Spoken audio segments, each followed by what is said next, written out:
Eh bien bonjour, ici Serge de Dragon Classique, venu inspecter avec beaucoup de bonheur aujourd'hui cette Ford Thunderbird de 1966. Alors nous voilà, vitesse de croisière 55 miles environ sur cette double voie, dans le plus grand confort et silence. La voiture se conduit admirablement bien, elle est extrêmement facile, elle va tout droit, elle tire droit, elle est pas... On n'a pas besoin de se battre avec la voiture pour la conserver dans sa voie. D'ailleurs on le voit, je tiens le volant littéralement d'un doigt. Direction assistée évidemment, ça va de soi. C'est une voiture de luxe et on le sent. On est tout de suite bien à l'aise dans la voiture, on se sent bien, bonne position de conduite, silence, confort, etc. C'est une T-Bird sans aucun doute. Le freinage est extrêmement puissant, il est assisté et à disque, à l'avant, tout du moins. Donc nous avons un très bon freinage. La direction est un régal, aucun jeu, le volant est bien aligné et on se régale à conduire cette voiture, sans aucun doute. Les vitesses automatiques évidemment, qui passent sans même que on s'en aperçoive. C'est tout doux, tout comme il se doit. Alors vous aurez noté le système de compteur de vitesse. C'est cette espèce de, c'est pas vraiment une diode, c'est simplement une ligne orange qui se déplace, donc selon la vitesse, c'est tout. Voilà, donc là évidemment on est arrêté, on ne la voit pas. Ces fameuses 4 jauges typiques de la T-Bird, pression d'huile. Tiens, par contre, je viens de m'apercevoir qu'elle ne fonctionnait pas. Je l'avais pas vu auparavant. No turn on red. Donc on va attendre que le feu nous le permette. Tiens, on va mettre un petit peu d'air sur le pare-brise. Voilà. Ah, maintenant on peut y aller. Oui, donc je disais, cette jauge de pression d'huile qui ne fonctionne pas, que je viens donc de remarquer. Jauge d'essence, elle fonctionne, jauge de température aussi, et le témoin de la jauge de charge, on permet si on veut, qui fonctionne aussi. Les essuie-glaces fonctionnent, on le voit, à 2 vitesses, ils ont une vitesse rapide aussi. Donc voilà, impeccable. Tout doux, impeccable. Ça, ce sont les lecteurs de cartes, map. La montre aussi ne fonctionne pas, j'ai noté. La montre ne fonctionne pas. Aussi, elle fonctionne 2 fois par jour. Ouais, l'autoradio fonctionne, je l'ai testé. L'antenne électrique aussi ne fonctionne pas. Normalement, il n'y en faudrait pas beaucoup apparemment. J'ai réussi à la faire bouger un tout petit peu, quelques centimètres. Voici le...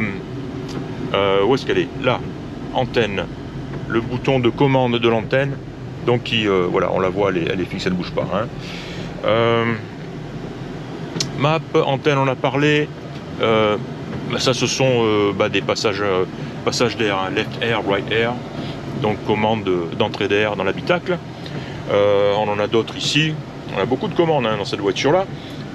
Ça, c'est le passage de, comment dire, l'ouverture ou l'envoi d'air en place arrière aussi, que l'on peut contrôler avec ce bouton. C'est ouvert ou fermé tout simplement quoi. Et juste en dessous, ce sont ici même les commandes de fermeture électrique de porte qui fonctionnent aussi. Lock, unlock. Donc j'ai testé, ça fonctionne.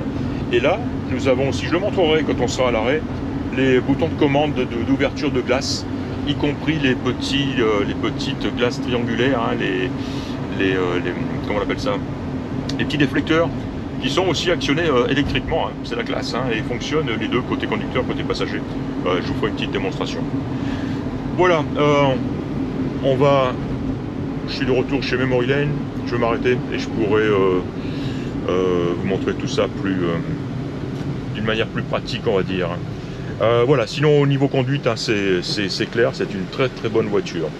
Elle est, encore une fois, je le rappelle, elle est très très facile à conduire, très confortable, silencieuse, douce. C'est vraiment une T-Bird en très bon état de fonctionnement. Voilà, j'ai noté aussi une chose, c'est que la ventilation fonctionne, on l'entend là d'ailleurs, mais le chauffage, en fait, elle n'envoie pas d'air chaud dans l'habitacle. Et ce qui est dommage dans un jour comme ça, où on n'est pas loin des 0 degrés. Mais je vais le signaler à Memory Lane, hein. On n'a pas de chauffage, c'est un peu dommage. Ce qui fonctionne et qui est sympa, c'est les petits rappels de clignotants de part et d'autre du capot à l'avant. Je ne sais pas si vous le voyez ici à droite. Tiens, je vais mettre le clignotant à gauche, on devrait le voir là-bas. Donc ici, hein, c'est sympa comme tout, il fonctionne bien. Voilà, retour chez Memory Lane. Je vais probablement la rentrer parce qu'il pleut. Et c'est sera plus facile pour faire mes photos et mon inspection extérieure, on va dire. Bon, et bien nous continuons cette inspection. Je dois dire qu'inspecter une T-Bird de 66, c'est du boulot, hein, parce qu'il y a beaucoup de trucs à voir. C'est pas une voiture simple, hein, mais j'ai pris beaucoup de plaisir, hein. En fin de compte, j'ai l'impression d'inspecter un sapin de Noël avec plein d'ornements, parce que tout ce qu'on regarde, c'est magnifique d'une part, et il y a plein de détails qu'on veut, enfin, qui font plaisir à voir, à regarder, enfin bref. La T-Bird, c'est quand même une voiture assez exceptionnelle, hein. Bref, alors voilà, ce compte-rendu d'inspection. J'ai noté une petite liste de défauts, de choses donc qu'on va voir, on va en parler. Mais ce qu'il faut retenir surtout, c'est qu'aucun de ces défauts n'empêche le fonctionnement de la voiture. Elle fonctionne impeccablement. Elle roule, on l'a vu, hein, j'ai fait un essai de conduite, hein, elle roule, elle freine, les vitesses passent bien, la direction est fantastique, tous les feux fonctionnent, etc., quoi. C'est une superbe voiture, hein. Au niveau état, idem, l'intérieur est à tomber, il est fabuleux, c'est le grand luxe, donc tout ce qui est fabrique, cuir, chrome, boiserie s'il y en a, ça doit être de l'imitation. Non, tout est en parfait état, puis c'est tellement beau. Et puis alors il y a une multitude de boutons et de commandes, on n'arrête pas, quoi, hein. C'est génial. L'arrière est fantastique, avec l'arrière, avec le retour là-bas, un typique à la T-Bird. On a vraiment envie d'y plonger, de s'y asseoir et puis d'y rester, quoi. Le ciel de toit est fantastique. Bref, on reviendra un petit peu sur l'intérieur. Mais ouais, on va commencer par la carrosserie, hein. Donc cette peinture est magnifique, elle est splendide, mais elle a quelques petits défauts, et ça j'en avais déjà parlé, hein, sur mes toutes premières photos quand elle était arrivée, hein. Ouais, ces petits défauts, eh bien, ce sont des... Alors il faut les retrouver, ils ne sont pas flagrants non plus, hein, c'est des espèces de taches, tiens voilà, j'en vois ici, voilà, la 1, 2, 3, comme des taches faites, on ne sait pas trop comment ni pourquoi. Des réactions de peinture, je pense, hein. La voiture a été lustrée et elles ne sont pas parties, hein, ce qui veut dire donc qu'elles sont sous le vernis, hein, finalement, hein. Donc voilà, il y en a 3 ici, j'en vois 2 petites ici, encore 2 ici. Voilà, donc quand on les voit, il faut se mettre dessus, hein. Et il y avait un endroit où il y en avait un petit peu plus. Voilà, c'est ici. Voilà, je pense que c'est l'endroit le pire de la voiture, où là, voilà, on voit sur toute cette zone-là, hein, on voit ces espèces de taches. On dirait des taches d'huile un petit peu. Voilà, c'est sous le vernis et ça part pas, quoi, hein. Il y en a peut-être d'autres de l'autre côté. Je me souviens plus. On va les voir.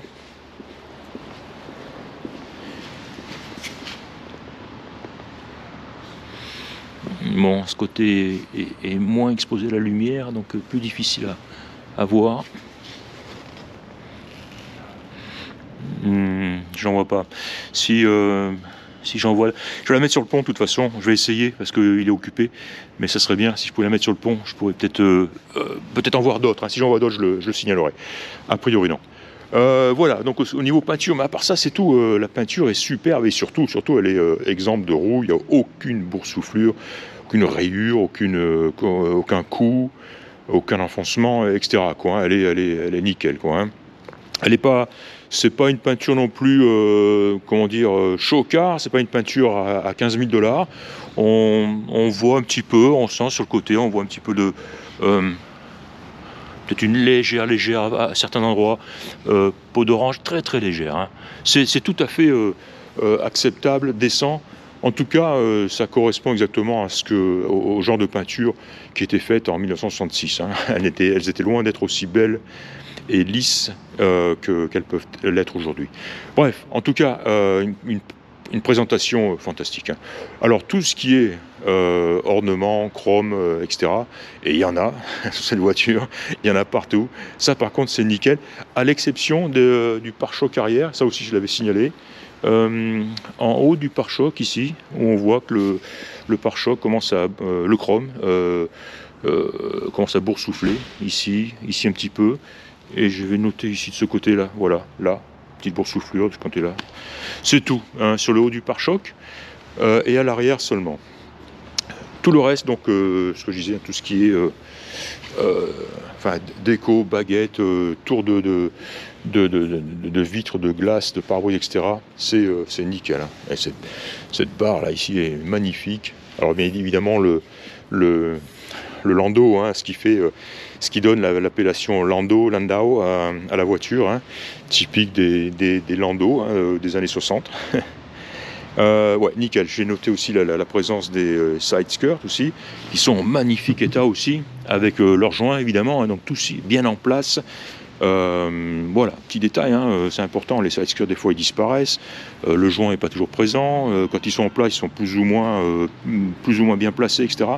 Et là ils sont nickel, hein, nickel. Tiens, toute petite bosse ici, je viens de la voir, petit enfoncement, un petit jeton, est-ce qu'on le voit? Ouais, on doit le voir il me semble, là. Voilà, genre de petits défauts qu'on voit vraiment quand on sous un certain angle, hein, quand on regarde bien, quoi. Après, c'est vrai que sous un certain angle ou la voiture à une certaine hauteur, paf, il saute à la figure, hein, mais c'est rarement le cas. Hein. Généralement, il faut quand même les chercher. Les glaces sont en parfait état, pare-brise, pas d'éclat, pas de fissure, glace latérale, la lunette arrière, nickel. Le capot est magnifique. Devant, chrome impeccable, les feux aussi sont en très bon état. La grille, calandre, etc. Tout est nickel. Magnifique roue avec les enjoliveurs, hein, T-Bird. Un disque à l'avant, on l'a dit. Voilà, les fameux petits clignotants hein, dont je parlais aussi pendant la conduite, qui marchent, qui fonctionnent et qui sont bien sympas, parce qu'on les voit bien de l'habitacle. Voilà ce moteur avec son 428 cubic inch. Donc on l'a vu, hein, qui tournait impeccablement. Alors j'ai noté un son, et là ça fait partie justement des défauts notés de la voiture. J'ai noté, il me semble que le compresseur ronronne un peu. Il me semble que ça vient le compresseur de clim, hein, je parle bien. Et il y a peut-être aussi une poulie, alors il y en a tellement de poulies que difficile de dire laquelle, qui coule un petit peu, hein, un petit tchic comme ça. Voilà, je vais en parler à Memory Lane, voir ce qu'on peut faire, quoi. Alors, et je l'ai signalé, il me semble, hein, plus tôt, le chauffage donc ne fonctionne pas, ce qui est étonnant parce qu'il est bien en place, il est connecté. On voit ici les durites hein, qui partent, qui rentrent dans l'habitacle, et croyez-moi, elles sont bien chaudes. Donc le système, y compris le système de clim d'ailleurs, hein, est en place, seulement il ne fonctionne pas. Peut-être voir au niveau du boîtier de chauffage à l'intérieur de la voiture, en ce qui concerne le chauffage, peut-être le compresseur ou une recharge éventuelle au niveau de la clim, en ce qui concerne la clim. Voilà, ça je vais en parler à Memory Lane, voir ce qu'ils en pensent et voir ce qu'ils pensent faire éventuellement.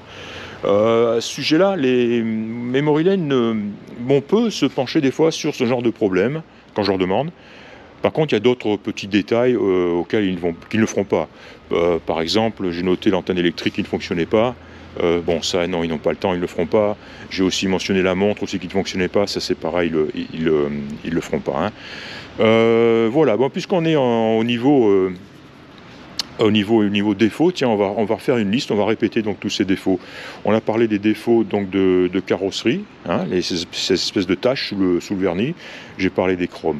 Au niveau extérieur, c'est tout ce que j'ai noté. Et après, au niveau, donc, compartiment moteur, on a ce compresseur de clim qui semble ronronner un petit peu, et peut-être aussi une poulie qui couine un peu. C'est tout. Et bien sûr l'absence de chauffage à l'intérieur. En parlant de l'intérieur, bien j'ai noté les l'antenne électrique, la montre, et on avait aussi noté la pression, le témoin de pression d'huile qui ne fonctionne pas. Et finalement, je crois que c'est tout. Hein, donc tout ça, c'est vraiment accessoire, on va dire. Tout ce qui ne fonctionne pas est vraiment accessoire. Le reste de la voiture est extrêmement sain et la voiture fonctionne extrêmement bien. C'est ce qu'il faut, à mon avis, noter avant tout. Hein. Et encore, je reviens là-dessus, hein, c'est ahurissant. Une T-Bird, regardez l'épaisseur de la porte, le poids de la porte, c'est 2 portes de T-Bird, ça pèse une demi-Mustang. La sellerie est fantastique et hyper luxueuse. Il y a du chrome partout à l'intérieur. Alors dedans, à l'intérieur, on se régale. Et au fait, ça c'est le fameux volant hein, qui se dégage. Et là il est décidément. Non, là il est en position droite. Mais en fait, c'est l'action sur le levier de vitesse qu'il faut faire pour le dégager. Voilà, comme ça. Petite pression vers le fond, vers l'arrière, et hop, il se dégage. Ensuite, pour le ramener, il suffit de le ramener, clac, et il se verrouille en place. Hein. Voilà, bien pratique. Voilà, donc je disais au niveau des commandes, qu'est-ce qu'on y trouve? Ici, ça, c'est le bouton de réglage du rétroviseur extérieur qui fonctionne. On va faire quelques démonstrations. Je vais remettre le contact. Fermer la porte. Voilà, donc ce petit bouton ici qui agit sur le rétroviseur. Voilà, donc il fonctionne très bien. Qu'est-ce qu'il y avait de sympa aussi? Les commandes de lève-vitre et les petites vitres latérales, hein, les déflecteurs. Là, on va le voir, là, les déflecteurs côté passager. Action. Voilà, il s'ouvre. Il se ferme. Nickel. Idem côté conducteur. Pap, fermé. Et puis on a les vitres électriques hein, qui montent et qui descendent.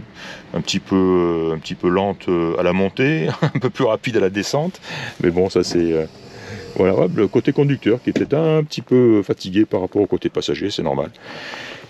Verrouillage centralisé, on va dire, hein, des portes. L'autoradio fonctionne, le chauffage, on en a parlé, ventilation fonctionne, mais on n'a pas d'air chaud. Tout ça, ce sont des ouvertures de buse, hein, d'air, quoi. On avait cette commande ici qui permet d'ouvrir ou de fermer l'envoi d'air vers les places arrière. Ici, on avait les essuie-glaces qui fonctionnent. Le washer, le washer c'est le lave-glace. Je n'ai pas, il faudrait voir s'il y a de l'eau dans le réservoir. Je n'ai pas pu envoyer l'eau sur le pare-brise. L'antenne, donc on a dit qu'il ne fonctionnait pas. Le montée et descente de l'antenne. Lecteur de carte fonctionne lui. Et ici, ce sont d'autres ouvertures de buse, hein, d'entrée d'air, on va dire. Qu'est-ce que j'avais vu de sympa aussi? Ouais, la boîte, dans le coffre ici, le petit rangement, on a le carnet d'entretien d'utilisation d'origine qui est en parfait état, donc de 1966, et on y trouve ici les coordonnées du premier propriétaire de la voiture. En fait, c'est un laboratoire, on dirait, Paulsen and Rolls, à Portland, et donc elle a été vendue par Lynn Kirby Ford à Portland, donc en 66. Sympa, hein? Et il est en super bêta. Et Ford fournissait même à l'époque une petite notice des instructions pour démarrer le véhicule, donc en moteur froid, moteur chaud, etc., quoi. Voilà, d'origine, et tout ceci bien rangé dans le petit compartiment. Et là, bien sûr, à l'avant, ce qu'on a, c'est l'ensemble cendrier allume-cigare. Toute beauté, tout neuf, il n'a pas dû servir beaucoup. Cette sellerie est fantastique, hein. Le cuir au toucher est super agréable, la mousse est ferme en dessous, quoi. C'est bien fait, hein. Le ciel de toit est nickel, il est formidable. Tiens, on va allumer les feux à l'arrière. Voilà, les lumières. Regardez un petit peu cet arrière, il est fabuleux, quoi. Hein. Voilà, un coup d'or. Ouais, c'est une T-Bird. Ah oui, sympa aussi. Intéressant, important de le noter. On voit aussi quand les feux sont allumés, on voit que les jauges sont bien éclairées, hein, y compris le compteur de vitesse. Hein. Important, ça. Hein, souvent, c'est les lampes sont grillées ou faiblardes. Alors que là, elles sont bien nettes. Hein. Même ici, la petite commande Voilà, on voit bien, wipers, donc tout est éclairé. Le système de chauffage aussi, bien éclairé. La nuit, elle doit être magnifique cette voiture. On doit être bien la nuit là. Et alors même le système, même le sélecteur de vitesse aussi est éclairé. Hein. Si j'arrête tout ça, pop, voilà. Voilà. Voilà, exactement ce que je veux dire. Hein. Super. C'est génial. Le volant est magnifique aussi. Hein. Très fin et très joli, en excellent état. Voilà. Hop, le volant s'est dégagé. Impeccable. Est-ce que j'aurais oublié? Tiens, le vinyle, j'en ai pas parlé aussi. Il est fabuleux. Il est magnifique, ce vinyle. Il est propre. Il n'y a aucune boursouflure. Aucune déchirure, aucun trou. Il est bien en place. Bien fixé avec toutes ces petites ces baguettes. Ouais, il est magnifique. Comme le reste de la voiture. Hein. C'est une voiture exceptionnelle quand même. Hein. Et bon, elle a son petit lot de défauts, hein, comme la plupart de ces voitures longues, mais il faut considérer son prix. Hein, son prix, il est là, il est de 18 500 $. Voilà, pour un code Q, hein, 428 cubic inch avec la boîte cruisomatique. Et puis Power 2, hein, Power Window, Steering, Brake, voilà. Ah tiens, les clignotants séquentiels, je ne les ai pas testés, on va le faire. C'est sympa ça. Hein, on va le voir à l'arrière, normalement, c'est les feux qui s'allument, tac tac tac, comme ça. Testons. Tiens, ça tombe bien, je crois que je n'ai pas enlevé le clignotant, le contact. Hop là, regardez ça. Bon. Comme c'est beau. Côté droit.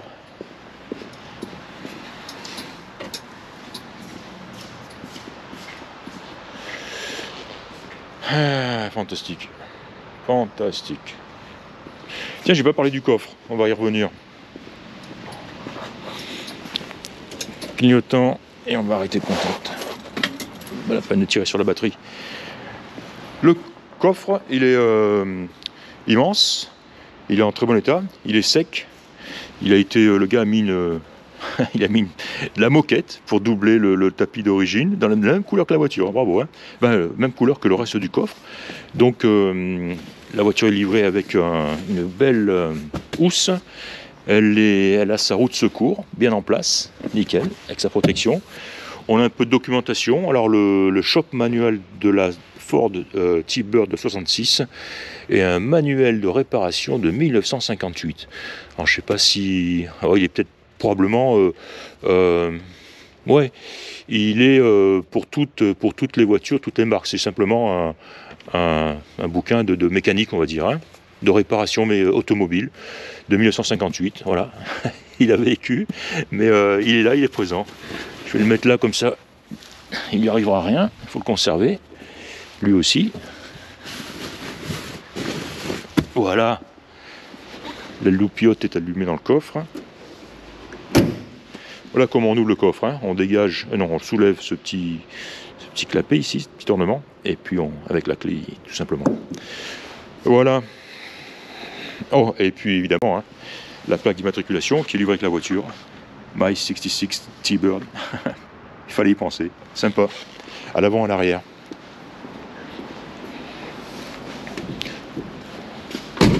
Voilà, je vais leur casser les pieds, leur demander de sortir tout ce qu'ils ont, sur leur pont et d'y mettre cette T-Bird afin qu'on lui inspecte les dessous. Eh bien nous voici sous cette T-Bird de 66. Alors, première chose à constater, c'est que tout est d'origine. Elle n'a pas été refaite, cette voiture. On voit bien l'espèce de couche de protection, hein, ce qu'on appelle le blackson, qui est vraiment d'époque. Hein. Il est sous toute la longueur de la voiture et toute sa largeur. Et d'une manière uniforme, à aucun endroit on voit que ça a été réparé, qu'on a découpé, remplacé, etc. quoi. Donc vraiment on a un dessous de voiture qui est dans son jus, on va dire. Voilà, c'est solide, hein, il est bien en place.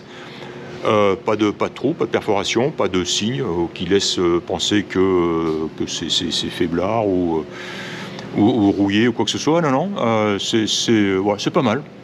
Hein, ça fait un peu dinosaure, mais c'est normal, quoi. C'est de 66. À part ça, donc, qu'est-ce qu'on y voit? On y voit un petit peu, ouais, on y voit des magnifiques freins à disque, alors double tambour, hein, double disque, pardon. Impressionnant, quoi, sur une 66. On voit aussi que certaines pièces ont été remplacées relativement récemment. J'ai aussi que le carter d'huile était bien sec. Hein, généralement, quand il fuit, ça s'accumule au niveau du bouchon de vidange. Là, on l'a pas essuyé du tout, hein, donc il est comme ça. Et même d'ailleurs, tout le dessous de la voiture n'est pas gras, quoi. Il n'est pas gras du tout. Hein. Là, normalement, c'est là qu'on voit une accumulation de graisse, etc. Quoi, alors que là, c'est pas du tout le cas. Carter de boîte aussi. Peut-être un petit peu de suintement à l'avant, mais c'est tout, quoi. Hein. D'ailleurs, il a l'air relativement récent aussi. Voilà, rien à signaler de suspect. J'ai noté au niveau des pare-chocs, pardon, pas des pare-chocs, mais des échappements. Voilà, là on voit quelques trous sur ce tuyau-là. Les silencieux sont en bon état, mais voilà, 2-3 trous à ce niveau-là. Et au niveau des silencieux arrière, on voit aussi que ça commence à... Non, celui-là il est pas percé, mais de l'autre côté il l'est. On voit ici qu'il est percé à ce niveau-là. Il y a un tout petit trou, hein, c'est rien, hein, et à l'arrière aussi, voilà. Donc pour l'instant ça s'entend même pas, mais bon, à un moment donné, il faudra les remplacer, quoi. Ce sont les simples à l'arrière, hein, donc voilà, les moins chers, les plus faciles à remplacer. J'ai noté aussi que le réservoir d'essence a été remplacé. On le voit ici, il est relativement neuf ou récent. Et sinon, tout le reste est vraiment d'origine, on va dire. Hein. Voilà, le bon gros pont à l'arrière, bien sec aussi, hein, pas de fuite à ce niveau-là. Et voilà. Alors au niveau, je finis avec ma lampe. Au niveau, j'ai refait le tour de la voiture pour voir un petit peu si j'avais rien oublié. Donc j'aurais rien raté au niveau de la carrosserie. J'ai vu ici un tout petit coup ici, au niveau de la porte. Hein. Voilà, une porte qui s'est ouverte et boum, il y a du cogné, un petit truc. Voilà. C'est rien, hein. Voilà, tout petit enfoncement ici avec une petite rayure ici. Voilà. Quand on voit d'ailleurs, quand on regarde dessus, on ne le voit pas, hein, puisqu'il est sous cette espèce d'arête ici. Sinon, c'est tout. Un peu voilà, le pare-choc aussi, un peu on retrouve ces boursouflures, le chrome aussi qui est oxydé sous le pare-choc. Sinon, bas de caisse fantastique, hein. Ça c'est solide, c'est beau. Alors là par contre, il n'y a aucune boursouflure, aucune bulle, aucune présence de rouille, hein. Bas de port, bas de caisse, etc. Hein. C'est vraiment bien, hein, c'est appréciable. Hein. Voilà, des zones sensibles où on retrouve souvent la rouille. Pas du tout. Beau pneumatique.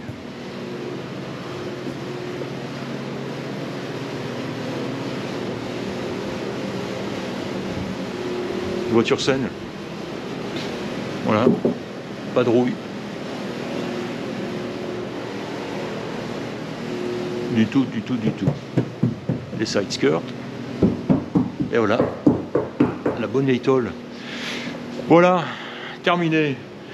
Une inspection qui m'aura prise pas loin de 4 heures. Hein. C'est du boulot, c'est une sacrée voiture. Je ferai un gros paquet de photos, probablement pas loin de 200 photos. Mais encore une fois, elle est tellement photogénique qu'on ne s'en lasse pas. Cette fois, c'est terminé. C'était donc Serge en direct de Memory Lane, de l'atelier de chez Memory Lane, où les pauvres ils ont dû déplacer 2 véhicules pour libérer dans celui-ci, libérer ce pont pour moi et afin que je puisse terminer l'inspection de ma Tiber. Voilà, allez, à bientôt, au revoir.